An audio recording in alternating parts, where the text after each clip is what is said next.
E aí, moçada, tudo bem? Vamos começar mais uma aula de geografia. Hoje vamos falar do mundo bipolar e também da Guerra Fria, desse período conturbado do mundo.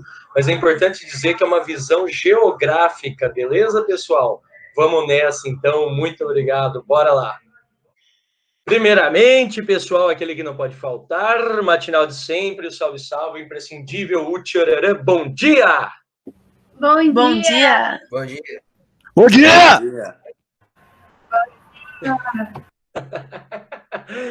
Bom dia, bom dia, bom dia, bom dia a todos vocês. Bem-vindos a mais uma aula de geografia, certo? Então vamos começar, pessoal. O fim da ordem mundial bipolar. Então nós vamos estudar desde o início, como que ela começa, e vamos terminar, obviamente, no final dela. Joia? Lembrando que é uma visão geopolítica, uma visão geográfica do assunto, não puxando tanto para a história. Então, fatos históricos, tá, pessoal, não vão ser abordados com profundidade, e sim as relações dos fatos históricos. Beleza? Então, vamos trabalhar literalmente a geopolítica. Vamos lá? Valendo, então, para começar, a ordem mundial bipolar. Beleza. O que isso significa? Quando que ela começa? O que ela fez com o mundo? Vamos nessa? A Segunda Guerra Mundial, que aconteceu de 1930 a 1945, o maior conflito armado do século XX. Esse foi o maior conflito armado, sim. Presta atenção, conflito armado, não estou falando do número de mortes, tá? Porque a Guerra Fria ela teve um número de mortes maior do que o da Segunda Guerra Mundial, certo? Inclusive mortes não notificadas, não registradas. Então, é importante a gente entender isso, tá? Modificou profundamente as relações de poder entre as nações. Então, pessoal, é isso que nós vamos trabalhar, tá? Essa noção do que é o poder, o que modificou, o que transformou, beleza?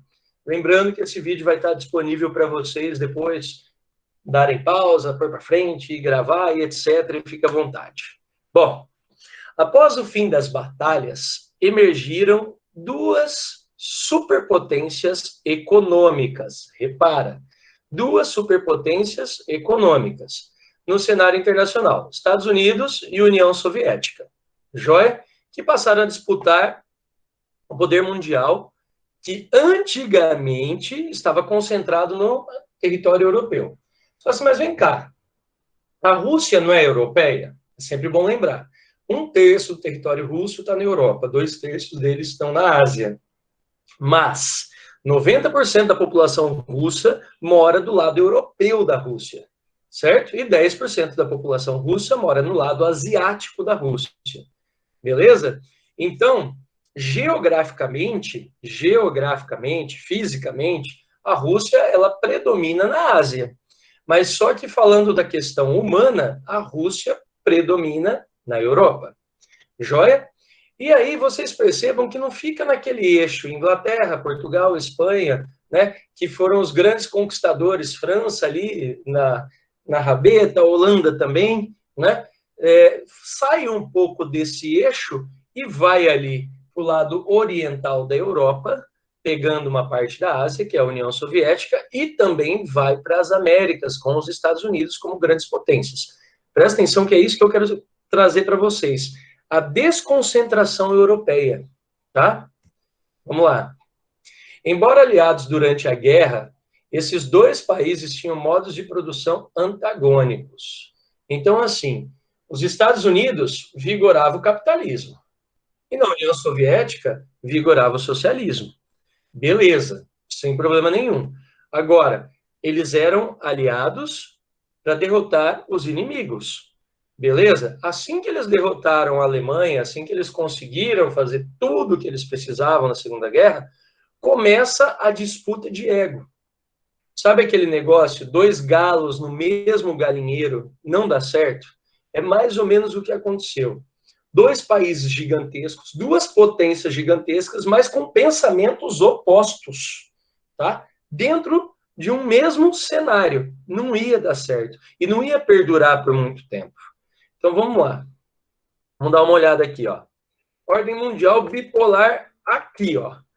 O capitalismo, entre aspas, né, entre parênteses, Estados Unidos, é o modo de produção econômico e social voltado para a obtenção do lucro.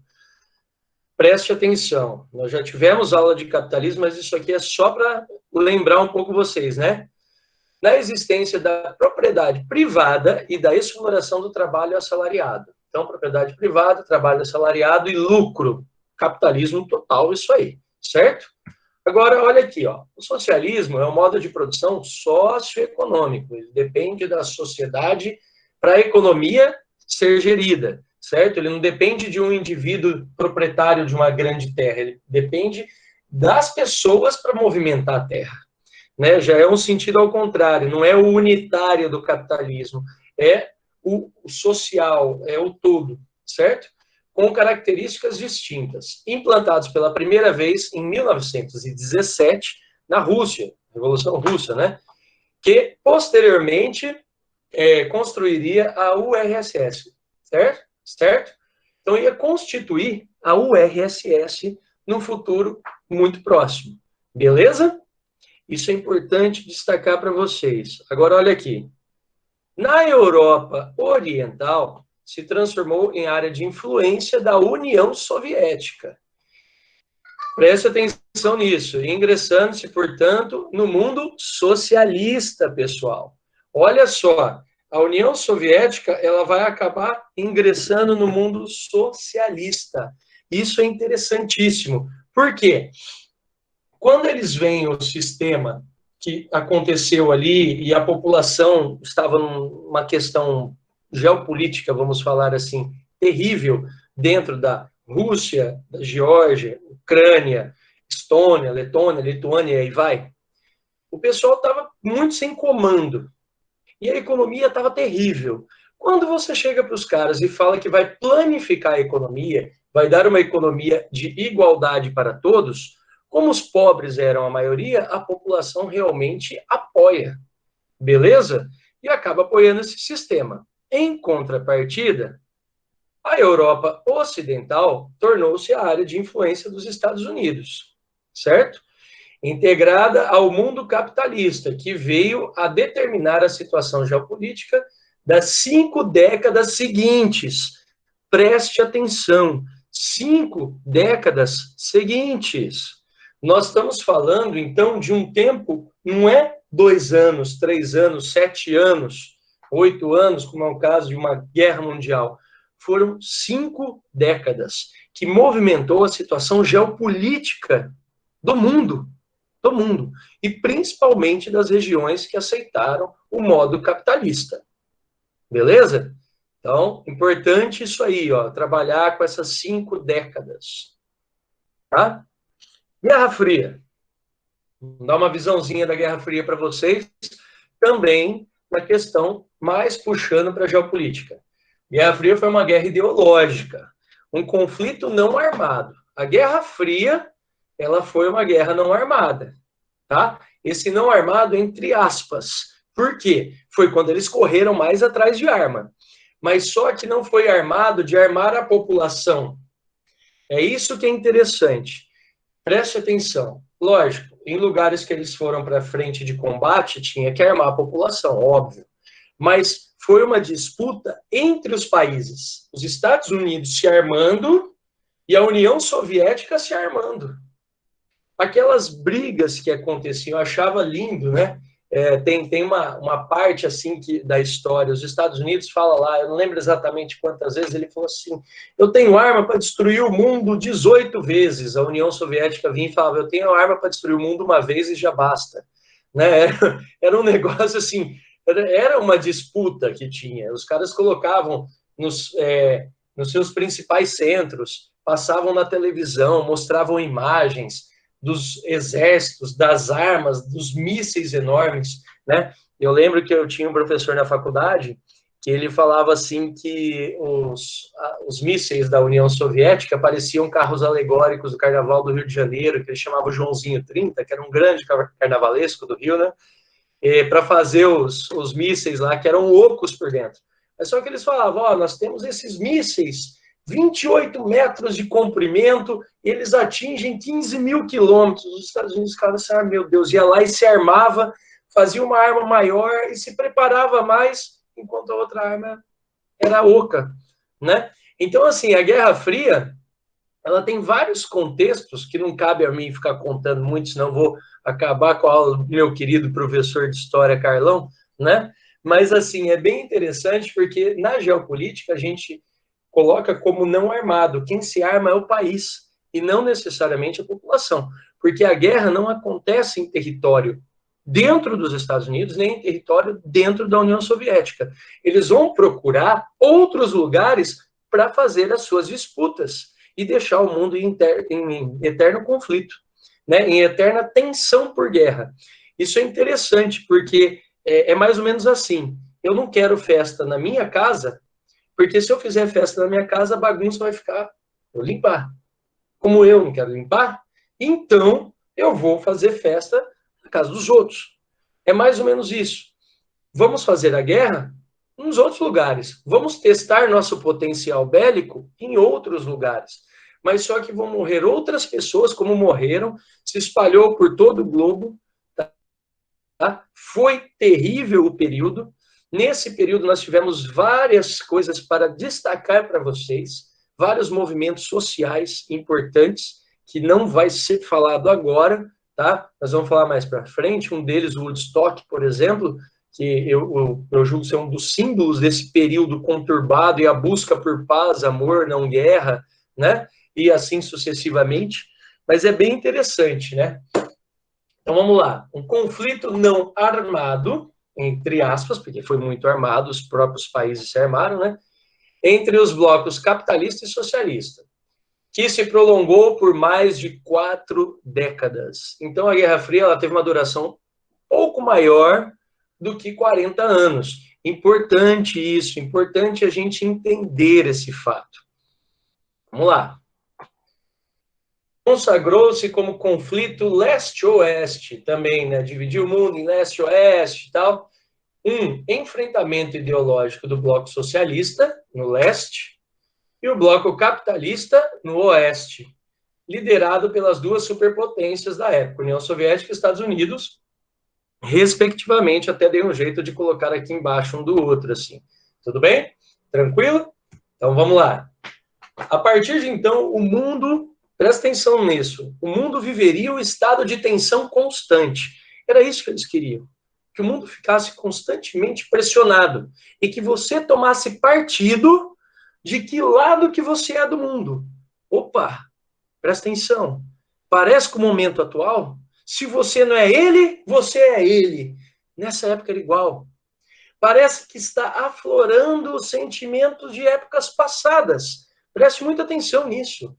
Então, o mundo vivia esse estado de tensão constante. Ou você era capitalista, se você não gostasse do capitalismo, você era um socialista. Você poderia, em países capitalistas, ser preso? Por que não?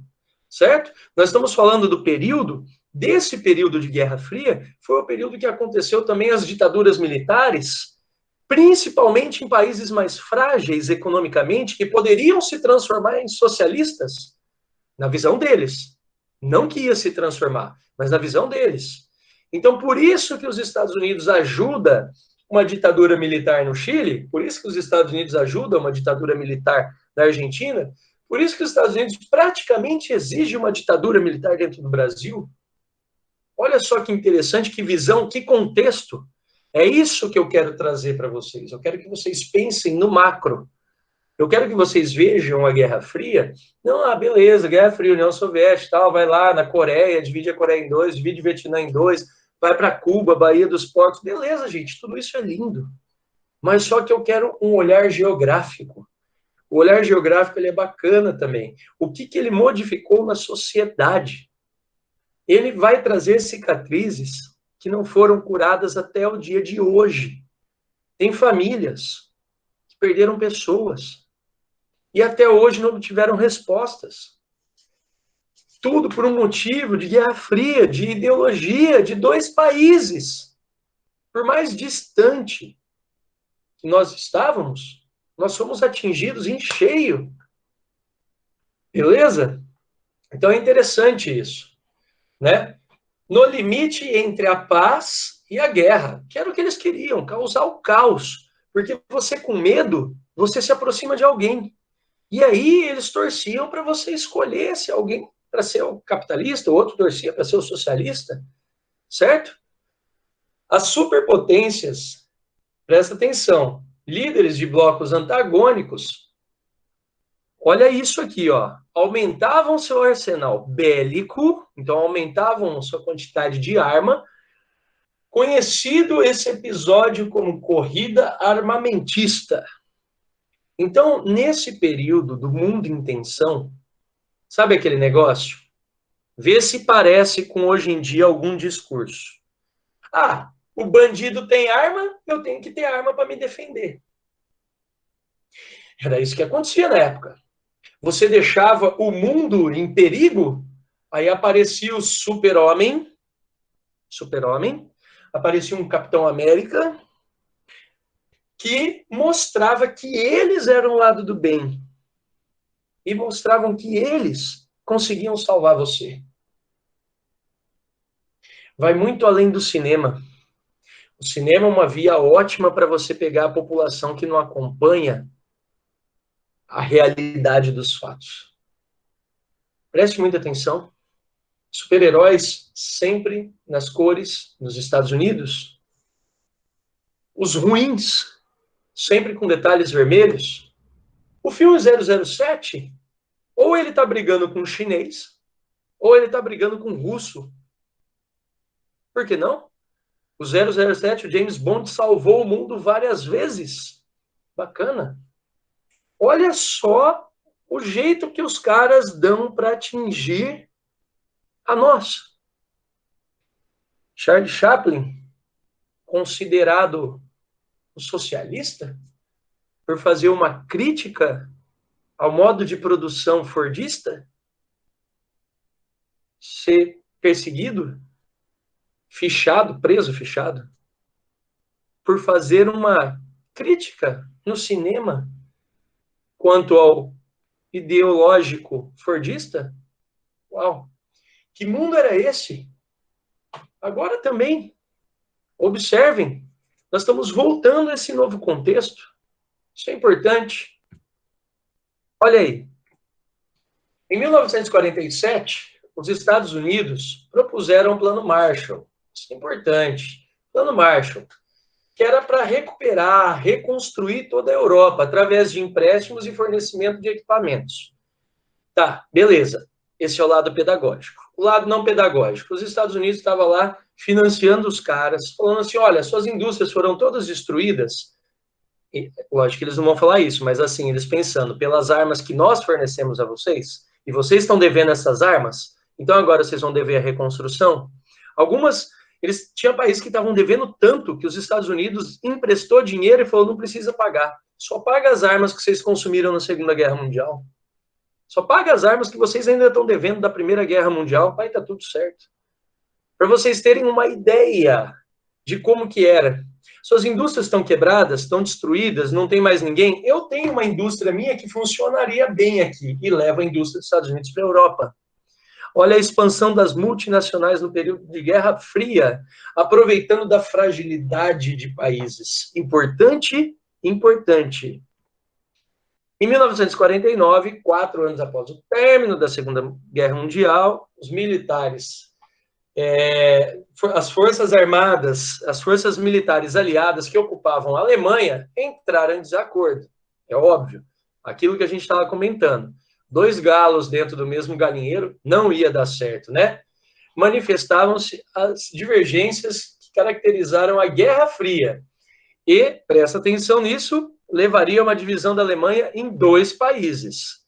Pronto. Eu não vou entrar no contexto da Alemanha dividida, pessoal. A Alemanha dividida a gente já sabe como que funcionou. O que eu quero destacar para vocês e que interessa muito para a gente é isso aqui. República Federal da Alemanha, a RFA. Ela era ocidental e capitalista. Ponto. República Democrática Alemã, RDA. Oriental, socialista. Guardo grandes amigos na Alemanha. a maioria deles do lado capitalista. Mas os poucos, que são 2 do lado socialista, que viveram, inclusive, esse período da Alemanha dividida, eles relatam sempre, para mim, assim, uma história relacionada a esse período, principalmente ao período da Alemanha unificada. Quando a Alemanha se dividiu, famílias foram separadas.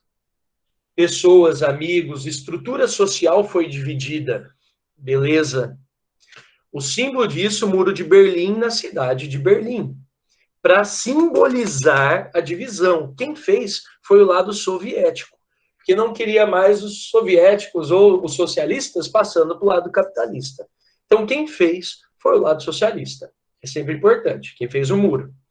Aí ele fala assim, Farol, quando o muro cai, é impressionante que deu uma diferença no tipo do alemão falado, deu uma diferença, tá? Entre um alemão, a língua alemã de um lado e do outro, assim, algumas gírias, algumas coisas, né? E deu uma diferença porque a Alemanha ocidental, ela era muito rica e a Alemanha oriental muito pobre. Muitos alemães ocidentais capitalistas não queriam a unificação porque iam ter que dar conta daquele número de pessoas que não trabalhavam com dinheiro e que não tinham dinheiro e que estavam na miséria.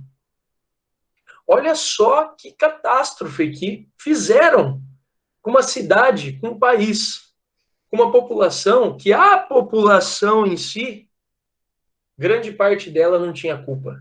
Presta atenção que eu falei grande parte, eu não falei todos. Tá? Que isso aí é uma questão. Uma boa parte apoiou algo errado na Alemanha, que hoje nós vemos que era errado, mas na época eles achavam que era certo. É aquele negócio, né? A propaganda é a alma do negócio. E se você tem alguém que sabe falar, fica melhor ainda esse negócio. Sim, estamos falando de Hitler. Por que não falar de Hitler?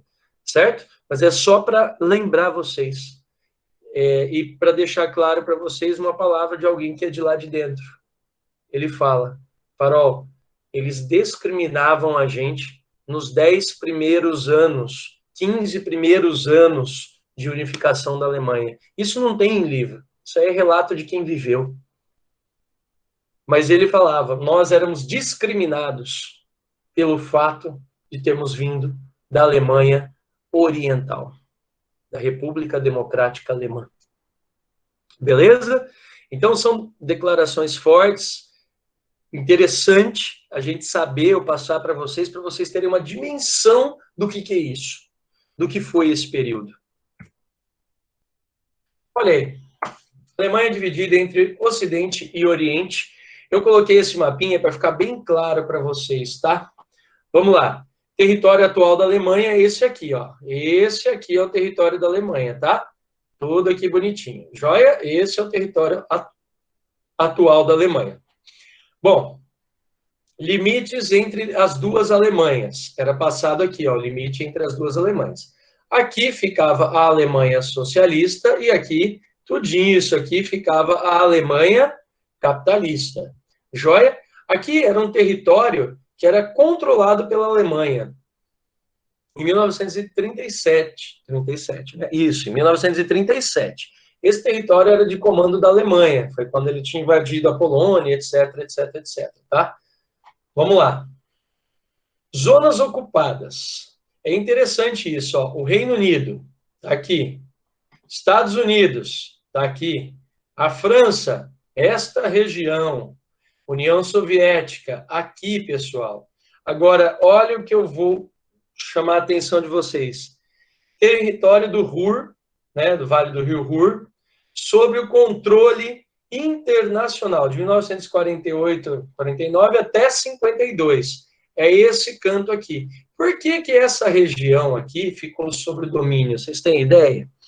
Ela ficou sob domínio porque ela tem recursos minerais e também tinha concentração industrial bacana na época. Então, para dar uma segurada, ficou sob domínio internacional. Joia? Para dar uma segurada na região e tudo mais. Como se fosse cuidar da região. O que... não é o que fazem hoje com Jerusalém, mas é próximo do que fazem hoje com Jerusalém, tá? Que é um território internacional. Jerusalém não é capital de Israel, não vai ser, pelo menos no que depender da ONU, joia? Porque a capital de Israel é Tel Aviv. mas só que é um território dominado pela ONU, joia? Só para a gente ter uma ideia. O contexto que eu chamo a vocês é o seguinte, olha todos os países à volta da Alemanha, Dinamarca, Holanda, Bélgica, Luxemburgo, França, Suíça, Itália, Liechtenstein, Áustria, Tchecoslováquia, Polônia, Suécia. Isso é interessante, como a Alemanha ela é cercada, né? A Tchecoslováquia ela deixa de existir, vira República Tcheca e Eslováquia, né? Isso é já visto também em história e tal, mas vamos para a divisão de Berlim. Olha o muro de Berlim, cara, construído em 1961. Tá aqui isso, 61, ufa. Né? Construído em 1961, o muro de Berlim, pessoal, dá uma olhada. O setor soviético, olha a outra Berlim aqui, ó, parte francesa, britânica e estadunidense, tá? A parte americana, entre aspas, que tá errado esse americano aqui, mas tudo bem, estadunidense. Mas vamos lá. É legal porque dentro de Berlim, não sei se alguém já foi ou tem conhecimento, mas dentro de Berlim tem as plaquinhas que eles permaneceram ainda indicando onde era o setor. Vem escrito setor francês, setor britânico, setor estadunidense e setor soviético. Joia? É bem assim, para ficar vivo na memória, para o pessoal não querer mais uma atrocidade dessa para a região. Joia? Bora lá. As organizações militares. Então, já vinha de uma discordância muito grande, né? Eles já estavam produzindo armamentos pesados, como bombas atômicas, e a União Soviética e os Estados Unidos também desenvolveram de forma desenfreada foguetes e mísseis de alta precisão com o objetivo de expandir a capacidade destrutiva. É aquilo que eu falei. Eles foram se armando e produzindo e desenvolvendo a tecnologia. Eles precisavam um do outro para poder crescer, para poder expandir. Mas só que tem um porém. Este primeiro aqui, ó, os Estados Unidos, é capitalista. O segundo é socialista. O primeiro trabalha com dinheiro. O segundo trabalha com a população. Cara, só produzir arma, produzir, não vender, você está tirando dinheiro de algum lugar e não está devolvendo para a população esse dinheiro. Isso é importante vocês pensarem. Tudo bem? É importante fixar isso aí. A população vai começar a não gostar muito dessa ideia. Para multiplicar as bases militares, onde possuem, presta atenção, onde pudessem direcionar seus mísseis aos adversários, criaram e solidificaram alianças com outros países, pessoal, alinhados politicamente com eles para poder cada vez mais avançar sobre o inimigo. Então, vamos lá. A União Soviética tinha uma base muito forte no Vietnã. Os Estados Unidos foi lá, achou por bem entrar no Vietnã e falou, beleza, você vai pegar aí a parte norte é de vocês, a parte sul é minha. Estados Unidos nada bobo, né? Ele sempre pegava o sul, a parte sul, que era onde tinha o maior litoral, mais fácil de chegar, os porta-aviões, os navios, etc. E a União Soviética, ela tinha o apoio dos Vietcongues, que é o exército do Vietnã, e ela tinha apoio da população vietnamita. Os vietnamitas não queriam os Estados Unidos ali dentro, nunca quiseram. Na Coreia, a parte norte da Coreia, não vou dizer que eles não queriam os Estados Unidos, mas eles não queriam também a União Soviética. Mas a Coreia se viu obrigada a ser separada, e essa cicatriz ficou até hoje, porque elas estão separadas até hoje. Agora eles estão entrando ali num acordo, um vai para a zona de um vai para a zona do outro, cumprimenta, aperta a mão. Maravilha! Maravilha! Mas só que ainda a Coreia do Norte continua num sistema bruto, num sistema ditatorial pesado, até hoje, graças a esse período. Porque depois que eles fazem toda a bagunça deles, a União Soviética e os Estados Unidos vai embora. E fica para trás o caos populacional. O Vietnã conseguiu se unificar novamente.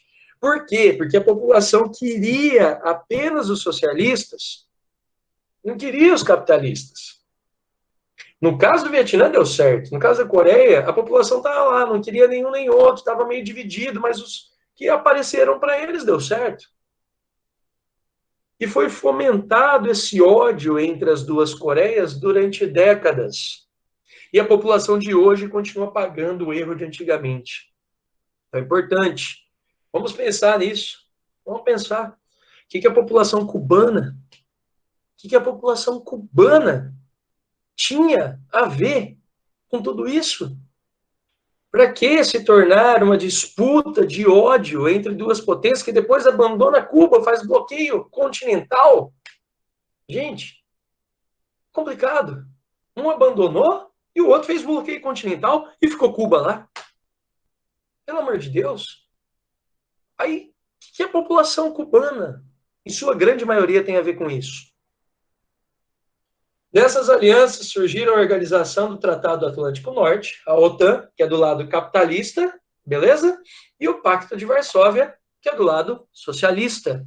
Isso é importante também destacar. Então, os movimentos armamentísticos, os movimentos bélicos, os movimentos de arma, eles tinham nome e sobrenome. A OTAN, capitalista. Pacto de Varsóvia, socialista. Sempre impulsionado por eles. Lembra da história? Fazer bagunça na casa dos outros, na minha não. Vai matar pessoas? Mata em outro país, no meu não. Vamos para o Afeganistão? Vamos disputar lá? O Oriente Médio não tinha arma, pessoal, antes da Guerra Fria.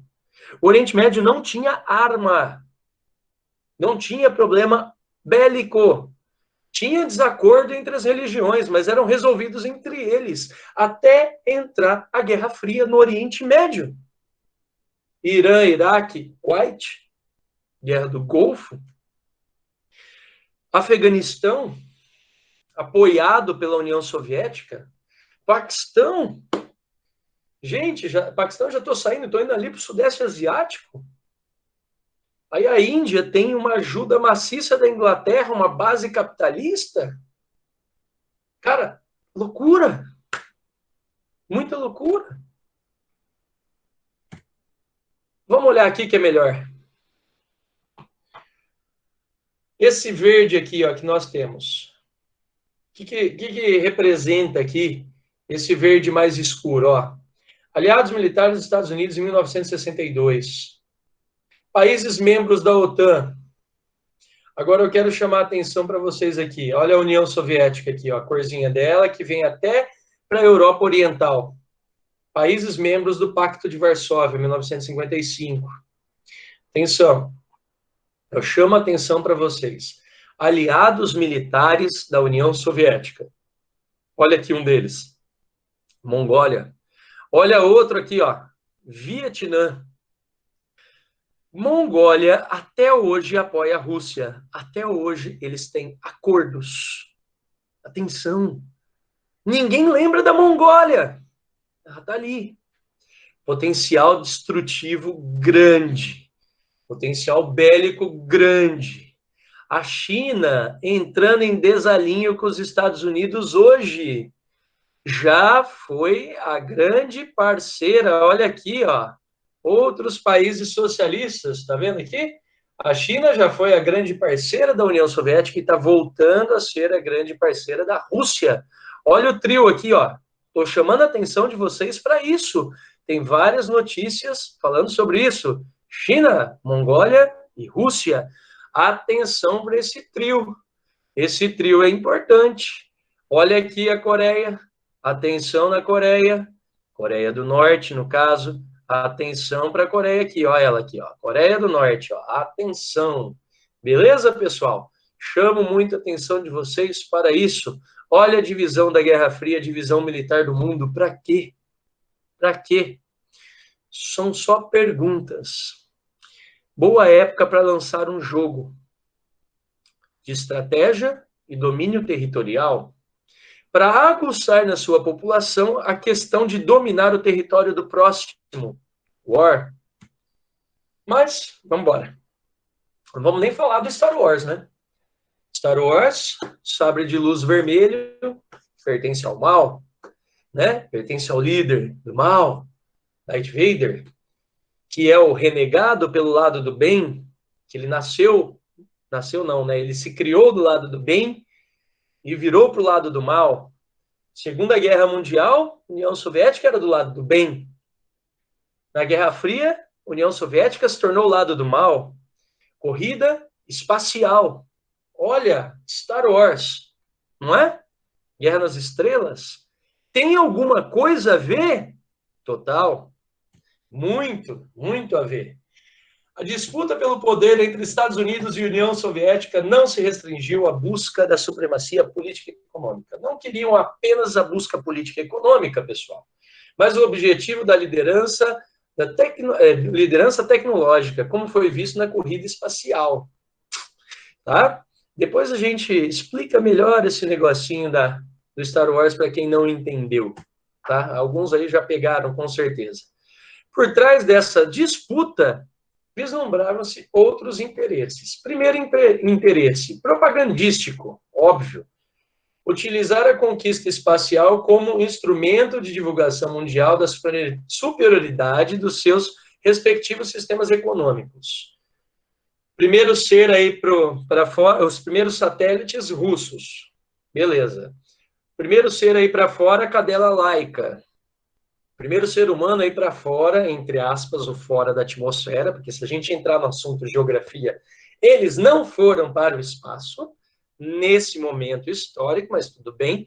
Yuri Gagarin é o primeiro ser humano que fica lá, acho que é 40, 50 minutos, alguma coisa assim, depois a cápsula cai. Eu não lembro se é 40 minutos, 4 horas, mas enfim, tá? Eu sou horrível de números. Mas ele vai lá e fala a frase do século passado. A Terra é azul. E ele quebra vários paradigmas falando isso, porque todo mundo achava que a Terra tinha cor de terra, não azul. A partir dessa fala dele, das imagens que foram transmitidas via União Soviética, o mundo começou a ter uma forma diferente de olhar o planeta Terra, que deveria se chamar planeta Água, mas não é essa a discussão. Então, vamos lá. E depois, 8 anos para frente, 7, 8 anos para frente, o homem chega à Lua.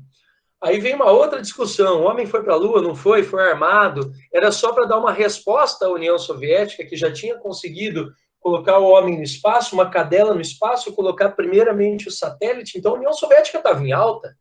Os Estados Unidos tinham que dar uma resposta, e ele mandou o homem para a Lua. Ele não foi ali para a atmosfera, ele mandou o cara para a Lua. Tudo bem? E o cara pisou na Lua e voltou. E contou como é que foi. Certo? Então, outro motivo militar. Usar seus conhecimentos sobre o espaço como instrumento de controle militar do planeta. Importante. Se você domina militarmente grandes áreas, você consegue dominar também a sociedade e a economia das regiões que você está controlando. Importantíssimo, financeiramente, estruturalmente, é muito bom, muito bom. Bora. As crises no bloco socialista. Aí vem a parte final, né? A manutenção do sistema socialista, no entanto, não foi tranquila, principalmente na Europa Oriental, onde os líderes populares exerciam pressões contra as determinações do governo central de Moscou. Então, assim, eles faziam pressões e falavam para a sua população, não vamos seguir o que Moscou está falando. Então, aqueles 15 países que faziam parte da União Soviética estavam começando a apresentar problemas. Em geral, defendiam maior liberdade de expressão e liberação da economia. Ai, ai, ai. Um país com base socialista, o bloco socialista, querendo uma liberação da economia liberal, isso aí não ia pegar bem.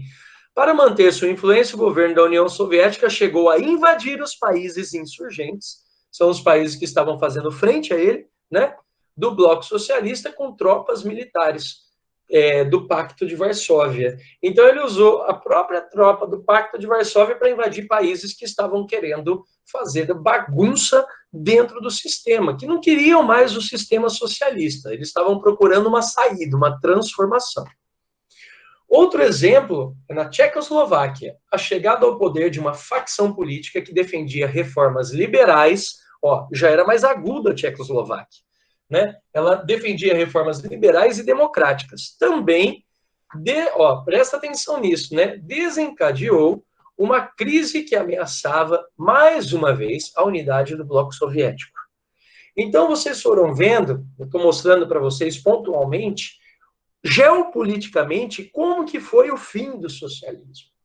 Eu poderia chegar aqui e falar, a União Soviética está sem dinheiro, aí a população está passando fome, beleza, válido, mas isso aí vocês já sabem. Eu estou mostrando o contexto por trás, o contexto político que levou a isso. Olha esse outro contexto. O fim da Guerra Fria e da União Soviética. Olha esse contexto que bonito. A economia soviética estava estagnada desde a década de 1970. A crise afetou o abastecimento interno. Produtos básicos como sabonete e sapato tornaram-se escassos. Não só sabonete e sapato, alimento também, roupa também, de um modo geral, higiene pessoal, pasta de dente, gente, esquece. Tudo bem? Os caras estavam entregues a nada. Eles tinham ali quase 20 anos parados, 15 anos parados no tempo, então eles precisavam de uma melhoria.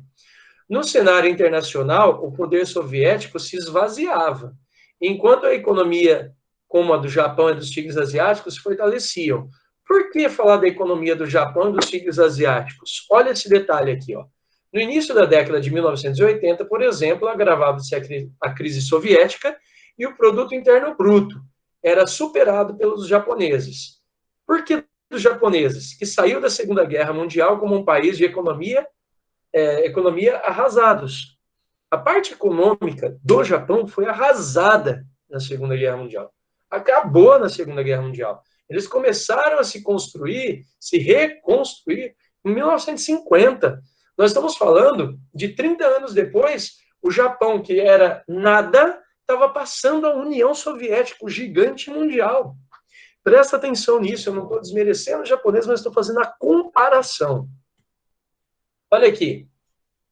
Isso é importante, ó. O Partido Comunista da União Soviética, PCUS, levou ao poder, em 1985, o líder Mikhail Gorbachev, joia, que há muito tempo defendia a necessidade de reformas do país. Todo mundo sabe que o Gorbachev ele foi uma massa de manobra que ele assumiu porque ele queria assumir, porque ele tinha um interesse em salvar a União Soviética, mas também ele tinha interesse de modernizar a União Soviética.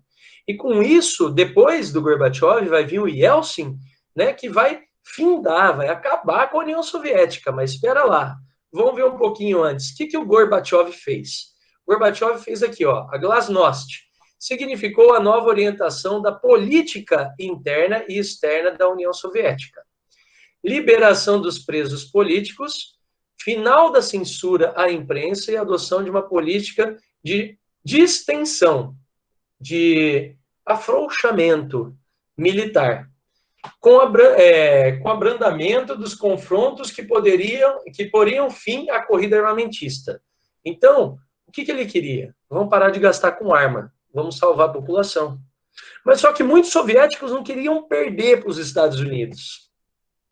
Entendeu? Eles estavam na necessidade, mas eles não queriam perder para os Estados Unidos. A perestroika, por sua vez, propunha mudanças econômicas, abertura para o livre mercado e para o capital estrangeiro, e a inclusão da economia soviética no fluxo de capitais do mundo capitalista, tipo o FMI. Imagina, cara, você atrelar a União Soviética ao FMI, que é um bloco de financiamento de países capitalistas. Isso, assim, foi o golpe final necessário para o Yeltsin tirar o Gorbachev e aí instalar uma problemática. Olha aqui a problemática. A União Soviética foi extinta, reconhecendo-se a independência das repúblicas que a integravam. Algumas delas se uniram em uma nova organização, a Comunidade dos Estados Independentes. Então, o Yeltsin ele extingue a União Europeia, a União Soviética, tudo bem?